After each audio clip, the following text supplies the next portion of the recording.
লাইলার প্রেমে পাগল হয়ে মজনু মরুভূমির মধ্যে ঘুরে বেড়াচ্ছে, আর এদিকে একজন দরবেশ সেই মরুভূমির মধ্যে দাঁড়িয়ে নামাজ আদায় করছে। ঘটনাক্রমে মজনু সেই নামাজরত দরবেশের সামনে দিয়ে হেঁটে যাচ্ছে। তখন নামাজরত সেই দরবেশ নামাজ ছেড়ে দিয়ে মজনুকে উদ্দেশ্য করে বলল, আরে আহাম্মক, লাইলার প্রেমে পাগল হয়ে তুমি কি অন্ধ হয়ে গেছো নাকি? তুমি কি দেখো না আমি নামাজ পড়ছি? তখন মজনু বলল, হুজুর, লাইলার প্রেমে পাগল হয়ে আমার এতটুকু হুঁশ ছিল না যে কেউ এখানে নামাজ আদায় করছে।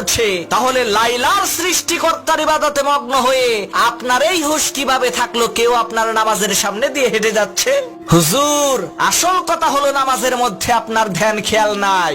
আপনার কপাল ঠিকই সেজদায়, কিন্তু আপনার মন ডুবে আছে দুনিয়ায়। এই রকমের নামাজ পড়লে যত যাই পান না কেন, কখনোই আল্লাহকে পাবেন না।